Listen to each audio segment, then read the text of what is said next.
My subordinate only graduated middle school. How embarrassing. Banish him to the boonies. Yes. I was taken aback by the sudden event, my eyes wide with surprise. Upon closely examining the document she thrust in front of me, I realized it was my resume from when I first joined the company. President Smith was looking over my education section and seemed to notice that I only had a middle school diploma.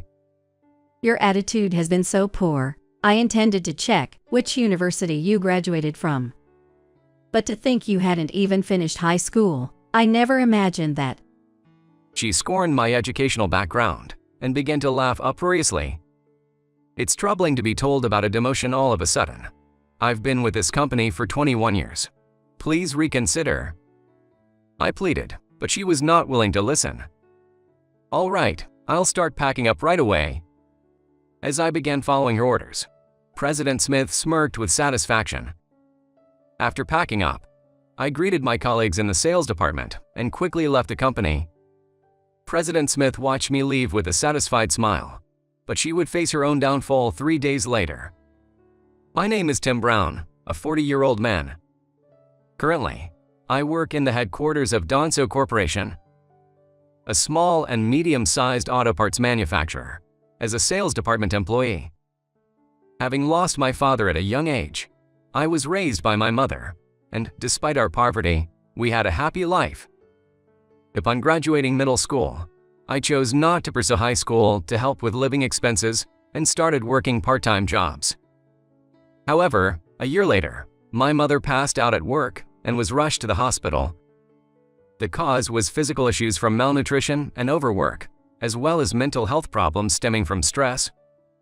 My mother had to be hospitalized until she recovered, and I needed to earn money for the expenses. A few days later, I received a call from my uncle Tyler White, whom we hadn't been in contact with for a while. Upon hearing about our situation, my uncle offered to cover the hospital bills. I decided to accept his generous offer. Although Uncle Tyler also offered to support my living expenses, I chose to earn them myself so as not to rely too much on his kindness. 2 years later, my mother had fully recovered, and with my uncle's help, we resumed a normal life. At 19, I saved up enough money to prepare for job hunting and started applying for jobs. After several interviews, I was hired by Donso Corporation, quit my part-time jobs, and began a new chapter in my life. Assigned to the sales department, I learned about work and society from my seniors and supervisors while working hard. Even now, 21 years later, I am still enjoying my work. My mother lives in a senior living facility, where she seems healthy and enjoys hobbies with other residents. When Uncle and I had time off work, we would eat out at the pub, enjoying our days together. As I was going about my usual business at work, President Sarah Smith appeared in the sales department. Hey, what's going on? You haven't met your quota for the month at all. Didn't I say your bonus would be cut if you don't meet it? She raised her voice, complaining about the quota. President Smith had just been appointed last month, having previously served as vice president.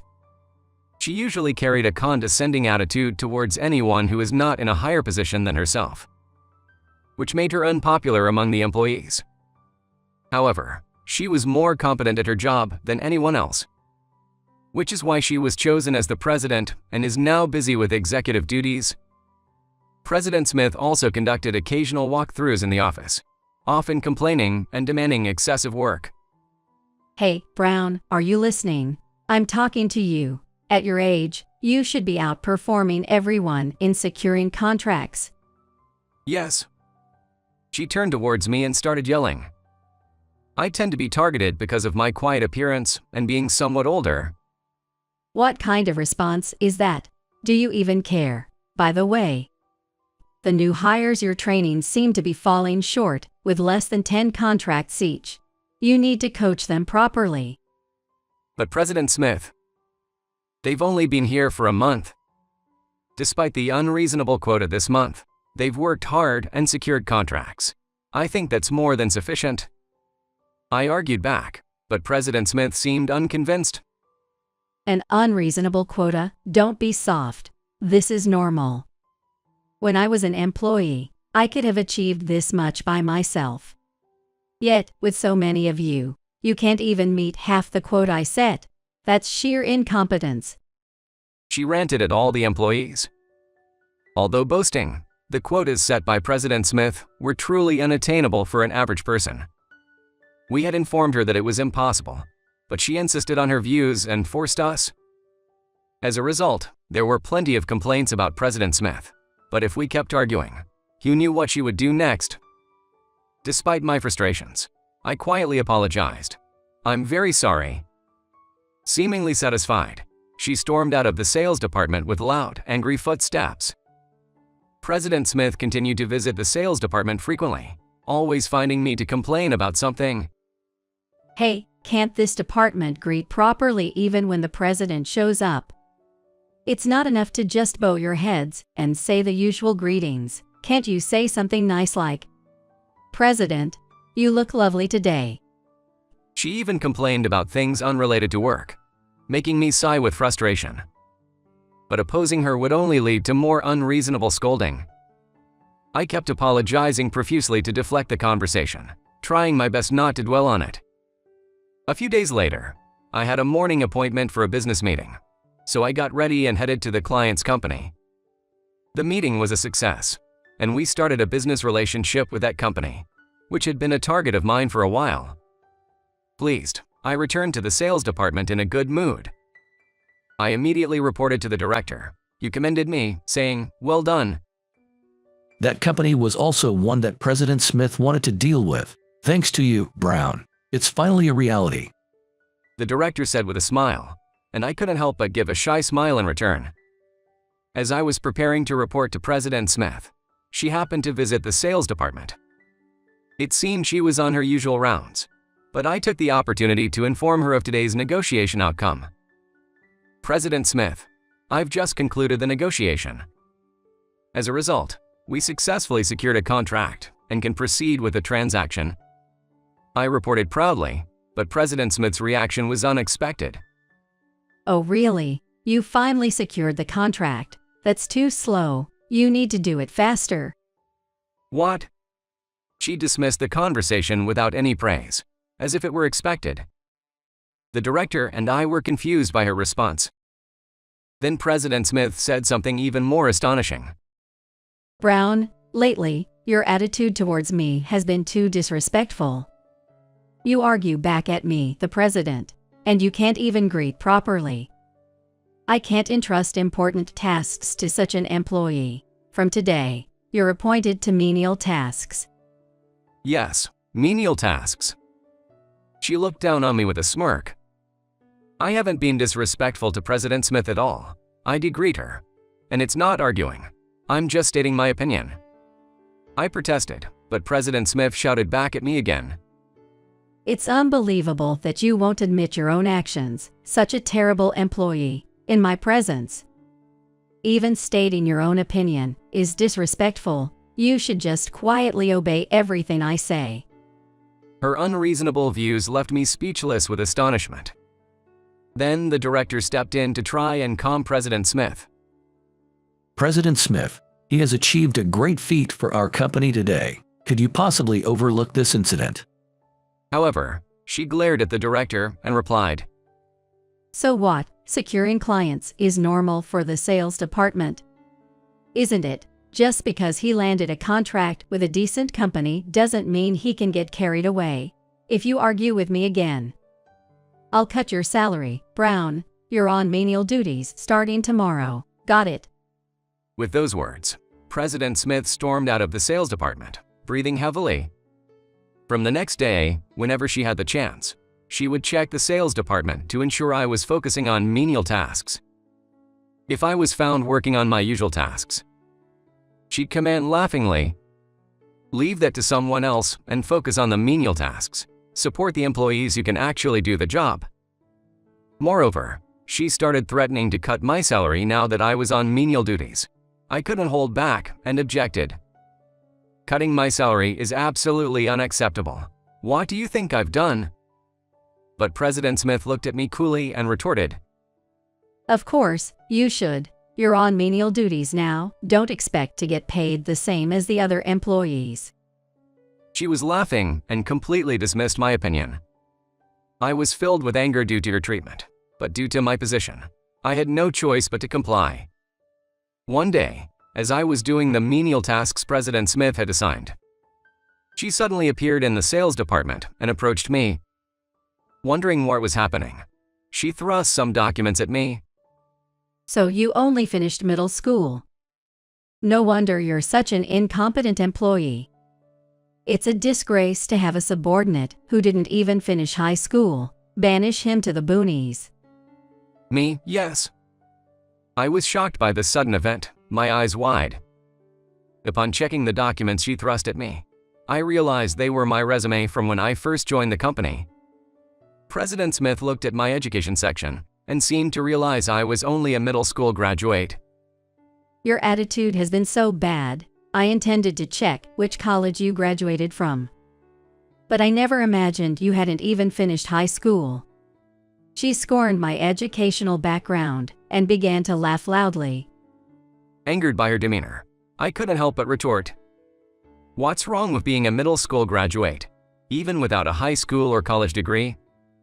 I have contributed to this company without any issues. You've been visiting the sales department frequently lately. You've seen my work, haven't you?" Yes, of course. But it didn't look like you were contributing to the company. That's why I appointed you to menial tasks. Has it improved a bit? Her complacent expression filled me with intense anger, considering the treatment I had received from President Smith. However, since other employees were at work, I didn't raise my voice but still retorted while controlling my emotions. "Why are you only harassing me? President Smith, does it really bother you that much that I express my opinion? But that's because you make unreasonable demands. You still set targets that are impossible to meet. And since I've been relegated to menial tasks, it has become even harder." Suddenly, President Smith, who had been composed until then, changed her expression and began to get angry. Are you still defying me? The reason targets aren't met is because all of you, including you, are incompetent, Brown. Since you are now on menial duties, you should be supporting the others to meet their quotas. It's too late to say anything now, though your demotion has already been decided. She looked down on the entire sales department and reaffirmed my demotion. It seems President Smith is seriously intent on pushing me out of the company. Demotion is quite sudden, especially when I've been with this company for 21 years. Please reconsider. I pleaded, but she was unyielding. If you dislike it, that's fine too. But next time, it won't just be a demotion. I'll fire you. If you can't follow my orders, I'll fire anyone and kick them out of the company. There are plenty of replacements for any employee. Either way, you are no longer needed at this headquarters. With her typical threats, the other employees around us trembled with fear. After careful consideration, I realized I could not afford to leave the company because I needed to earn money for my mother's care facility. So despite my dissatisfaction, I quietly accepted the demotion. Understood, I'll start packing my things right away. As I began to comply with her orders, President Smith smirked in satisfaction. Your first day at the new location is set for 3 days from now. I'll inform you later, but it's in a small company about 2 hours away from here, in the countryside. You will work there in the sales department. If you don't like it, you are free to resign any time. She waved me off, urging me to leave the company quickly. I simply responded with a yes, and then silently prepared for my transfer. After packing my things, I quickly said goodbye to my colleagues in the sales department and left the company. President Smith watched me leave with a satisfied smile, but she was in for a surprise in 3 days. 3 days passed, and on my first day at the new company, I drove for about an hour to the countryside from my home. Upon arriving at the company and heading to the president's office, I met a familiar face, not the president. "Uncle." "You are, Tim." We stared at each other, both puzzled. Uncle, why are you here? Wait, isn't this company? You should be working at the headquarters. What are you doing here? You shouldn't have any business with this company. As my uncle tilted his head in confusion, President Smith entered the room. Excuse me, President. From today, you'll be dealing with an employee named Brown. Please handle him strictly. He is incredibly incompetent. As she spoke and opened the door, she finally noticed me. Shifting her gaze and seeing my uncle, she suddenly started trembling. Chairman, why are you here? She began to visibly shake with nervousness. Actually, my uncle was the former president and now chairman of the company I worked for. The company I was transferred to was originally founded by my uncle and was the original headquarters. However, to expand the company, the headquarters had been moved to the city. After stepping down as president and becoming chairman, my uncle would sometimes visit this old headquarters because it held many memories for him. On my first day, which was today, he happened to be visiting, and President Smith unknowingly came to mock me. Smith, why is Tim here? He's supposed to be working at the main office, isn't he? Did he have some business here? Okay, I'll explain that later. But Mr. White and Mr. Brown, you seem quite familiar with each other. Do you know each other? She hesitantly asked my uncle. It appeared President Smith was unaware of our relationship. President Smith, didn't you know, this man is my uncle. Tim is right. He is my sister's son. Familiarity is an understatement. We're family. Haven't I mentioned that before? What? She was so astonished that her eyes almost popped out. Why hasn't anyone told me about this? Surely, Chairman White, you didn't know that Brown was working at the company. To the perplexed President Smith, I decided to explain. My uncle knew about my employment at this company since I reported to him when I was hired at 19. Initially, it was supposed to be just a job announcement, but upon hearing the company name, my uncle revealed something unexpected. Donso Corporation, you say, that's the company I run. What, really? Until then, I hadn't been aware of what kind of job my uncle had. Unbeknownst to me, I had applied for a job at my uncle's company, interviewed randomly, and was hired.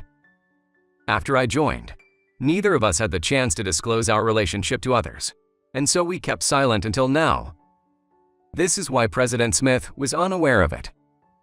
After I finished explaining, she immediately asked, You two used to work at the same company. Didn't you? You must have run into each other inside the company, right? Were you pretending not to know each other every time? Yes, that's correct. But it wasn't intentionally secretive. There was no need to hide it, but I didn't see a reason to flaunt it either. Revealing it could have changed how others treated me.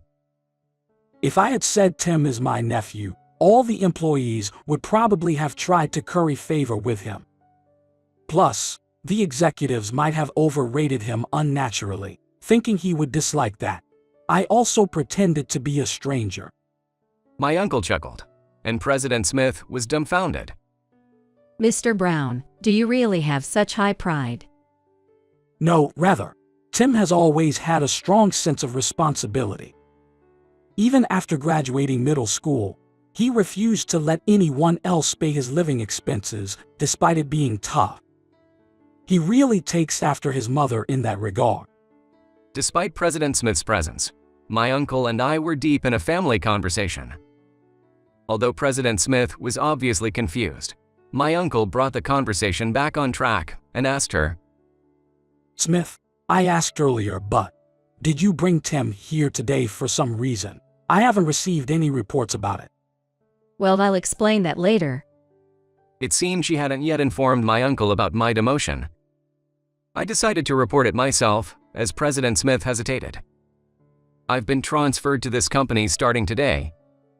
President Smith ordered my demotion. Apparently, I'm incompetent and don't listen, so she said I'm not needed at the headquarters anymore. What? What do you mean, Smith? Wait, Mr. Brown, what are you saying? She hurriedly tried to stop me, but I didn't cease my explanation. Uncle, Since it's come to this, I want you to know I've been subjected to various unreasonable treatments from President Smith. Brown, I won't allow you to tattle to Chairman White just because he's your uncle. Don't get carried away. Caught off guard, President Smith inadvertently behaved as usual in front of my uncle. He was the chairman. Seeing her reaction, my uncle's brows furrowed immediately. When we entered this office, you called Tim incredibly incompetent, didn't you? Can you explain what you meant by that? No, not at all. It's impossible that Mr. Brown is incompetent. He is excellent. Works hard every day. And contributes greatly to the company. Today, I called him here to conduct an inspection of this company with me. She blurted out a lie in her haste, but my uncle looked at President Smith with suspicion. Under his scrutinizing gaze, she faltered and stammered. Seizing the opportunity, I reported all the mistreatments I had received from President Smith. I told my uncle about the unreasonable demotion, being assigned to menial tasks, and how she imposed unrealistic quotas inside the company, with penalties like cuts to bonuses and salaries if not met. My uncle's expression grew stern rapidly. I see. I understand the situation well now. Smith, it seems you have been neglecting to report many things to me. I had no idea the headquarters was in such a state. My uncle glared at President Smith, but she began to act as if she didn't know what he was talking about. Such things, I don't know about them. It's all nonsense from Mr. Brown. How could someone competent like me neglect to report? President Smith tried to laugh it off, but it seemed my uncle saw through her lies. Don't lie. You always act ignorant when you're in trouble. I told you to correct this attitude when you became president. You haven't improved at all. No. At my uncle's further anger, President Smith let out a small cry. It appeared that my uncle knew her character all too well. Seeing President Smith shrink back, I felt a bit of satisfaction and decided to share some information with my uncle. By the way, Uncle, I have some important information about President Smith. Do you know what it's about? What are you talking about? I have no idea. What is it this time? Both my uncle and President Smith were clueless about the information. Taking advantage of her unawareness, I began to explain. It seems she has been embezzling company funds. There are eyewitness accounts from accounting staff and other employees. I also had my suspicions. What? Is that true? Yikes. President Smith suddenly turned pale upon my revelation. Apparently, President Smith had been frequently using company money to buy luxury items for herself, claiming it was for entertaining clients. Employees had seen her suddenly driving expensive cars, and her lifestyle had noticeably improved. An accountant had once questioned her about these expenses, but she dismissed it, saying, "I'm the president, so it's okay," and ordered it to be kept from the chairman. Upon learning the truth, my uncle became furious. What in the world is going on? Not only have you been mistreating employees and lying to me, But you've also been taking company money for yourself. No, it's not true. I don't know anything about it. It must be a mistake. I'm innocent. President Smith continued to deny everything. But my uncle was not convinced. There's no way you don't know. Many employees have been suspicious. I had noticed her suits and accessories becoming more luxurious day by day. Just because she became president doesn't mean she suddenly came into a lot of money. Even when she was vice president, she was more modest with money. As I shared this, my uncle seemed to move from suspicion to conviction. Her behavior suggests that the information is correct. However, just to be sure, we'll conduct an internal investigation. Depending on the outcome, we might have to ask you to step down, Smith. Well, it can't be helped. Step down? Are you saying you're going to remove me from the presidency? President Smith reacted immediately. Of course. If the embezzlement is true, we'll have to involve the police. Plus, we'll seek damages. But don't worry, if it all turns out to be just nonsense as you claim, That won't be necessary. Calmly stating this, she suddenly began to tremble and clung to my uncle's legs. Please forgive me, I'm sorry. It was just a moment of temptation. I thought maybe I could borrow a little since I became president. There was no malice intended. She quickly admitted the truth and tried to justify her actions, but my uncle was unforgiving. It seems the information was indeed true. I had trusted you to handle the presidency because you were capable, but it appears I was wrong in my judgment. It turns out it was my uncle who had chosen President Smith as the next president. Indeed, she had graduated from a prestigious university and was rumored to be smart and savvy. However, it seemed she was not suited to be the president. My uncle, regretting his own actions, apologized to me. I especially caused you trouble. I'm truly sorry. Since becoming chairman, I didn't need to come to the office as much, and I became complacent. From now on, I'll pay attention not just to this old headquarters, but to all our branches. Unexpectedly receiving an apology from my uncle, I quickly shook my head. It's not your fault, uncle. It's all President Smith's doing. She's the one who should be apologizing. Hearing this, President Smith, who was clinging to my uncle's legs and crying, turned towards us. What? No. It's all Brown's fault that my embezzlement was discovered and that I have to step down as president. I definitely won't apologize. Even at this point, she seemed unrepentant. My uncle and I sighed deeply, appalled. Why do you refuse to apologize? You've caused the most trouble to Tim. It's only right that you apologize. But despite her high pride, President Smith stubbornly refused to apologize to me. Then my uncle, clearly angry, scolded her. If you can show any sincerity, don't expect to avoid the consequences. If you're not willing to apologize, then the punishment I mentioned earlier will proceed without delay. You'll wait at home until the investigation is completed. what? Wait a minute. Shaken by my uncle's words, President Smith began to falter. Okay, I understand. I am happy to apologize, Mr. Brown. I am truly sorry for what I have done. I got carried away after becoming president. From now on, I will strive to be a better president. Please forgive me. Rushed by him, she quickly turned towards me and prostrated herself on the spot. However, I could not forgive her. I'm sorry, but I cannot accept your apology. I would have preferred if you had apologized voluntarily. What? What are you talking about? I even bowed down to you. You should forgive me. Unhappy with my response, President Smith quickly raised her head and complained. But glared at by my uncle, she shrank back again. Even so, you embezzled money from my uncle's company. That's a criminal act. It would be better for you to face the punishment he suggests and reflect on your actions. This is a good opportunity for you to correct your character. I agreed with my uncle and suggested that we should also seek damages. President Smith began to growl in frustration. Unbelievable. Just because I'm being pushed out by the chairman's nephew, it doesn't make it right. This devil. Confounded by her incomprehensible resentment, I felt upset, but my uncle counted for me. What are you talking about? You clearly have not reflected at all. Understood. Today's inspection of the old headquarters will be postponed. We will head to the main office immediately to conduct the investigation. Smith, you better stay quietly at home. Once the results are in, we will proceed with the appropriate punishment. Declaring this, my uncle was about to leave for the main office.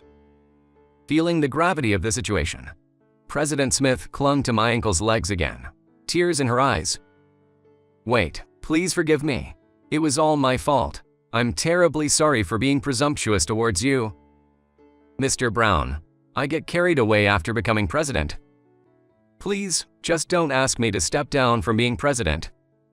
She desperately pleaded, but my uncle silently brushed her hand away and quickly left the president's office. At that moment, the president of the old headquarters hurried into the room. Chairman White just rushed out looking furious.